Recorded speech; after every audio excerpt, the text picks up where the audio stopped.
இன்னைக்கு ஆன்மீக தகவலில் கோவிலில் நம்ம செய்யக்கூடாதவைகளை நம்ம பார்க்கலாங்க. பெரும்பாலானோர் கோவிலுக்கு வாரம் ஒரு முறை போவாங்க, அப்படி இல்லைன்னா மாதத்தில் ஒரு முறை போவாங்க, அப்படி இல்லைன்னா எப்போதெல்லாம் டைம் இருக்கும்போதெல்லாம் கோவிலுக்கு போவாங்க.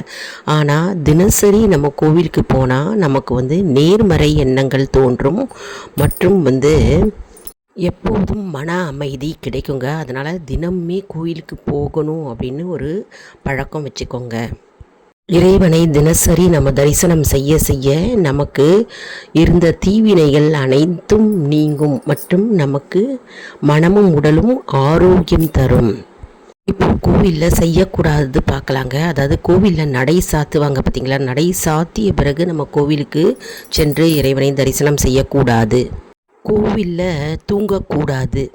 கோவிலில் நந்தியும் மற்றும் எந்த தெய்வத்தையும் நம்ம தொடக்கூடாதுங்க. மேலும் நம்ம தலையில் துணியோ அல்லது தொப்பியோ நம்ம அணிந்து கோவிலுக்குள் போகக்கூடாது.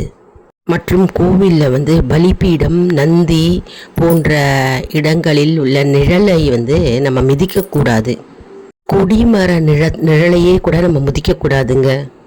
அபிஷேகம் செஞ்சுட்டு இருக்கும்போது மற்றும் திரை மூடி இருக்கும்போது நம்ம சுற்றி வலம் வரக்கூடாது. மேலும் குளிக்காமல் கோயிலுக்கு போகக்கூடாது. மேலும் கோயிலுக்கு போயிட்டு வீட்டுக்கு வந்த உடனே கால்களை அலம்பக்கூடாதுங்க. மற்றும் கோவிலில் வாசனை இல்லாத பூக்களை கோவிலுக்கு எடுத்துன்னு போகக்கூடாதுங்க. பூஜைக்கு பயன்படுத்தக்கூடாது. கோவிலில் வேகமாக நம்ம வலம் வரக்கூடாதுங்க. நிறுத்தி நிதானமாக நம்ம பிரகாரம் சுத்தணுங்க. பகவானையே நினைத்து கொண்டு நம்ம அவருடைய திருநாமத்தை கூறிக்கொண்டே நம்ம பிரகாரம் சுத்த வேண்டும். மேலும் தாம்பூலம் தரித்து கொண்டு நம்ம கோவிலுக்கு போகக்கூடாதுங்க. கோவிலில் மற்றவர்களுடன் வீண் பேச்சு பேசக்கூடாதுங்க.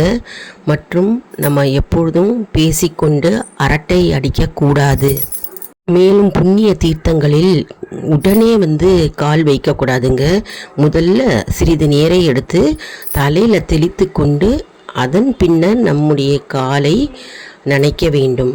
நம்ம இப்போ எதெல்லாம் செய்யக்கூடாது கோவிலில் அப்படின்னு பார்த்தோம் இல்லையா. இப்போ கோவிலில் அன்னதானம் பிரசாதம் கொடுப்பார்கள் இல்லையா. நாம் அந்த அன்னதானம் பிரசாதத்திற்கு நம்ம ஏதாவது ஒரு பொருளுதவியோ அல்லது நம்ம பொருட்களோ வாங்கி கொடுக்கலாம்ங்க. கோவிலில் பிரசாதமாக தீர்த்தம் கொடுப்பாங்க இல்லையா. அந்த தீர்த்தத்தை நம்ம தலையிலையும் கண்ணிலையும் ஒத்தி கொண்டால் நம்முடைய நோய்கள் நீங்கும். உடல் முழுவதும் பரவி அந்த சக்தி நமக்கு பேராற்றலை உண்டாகும்.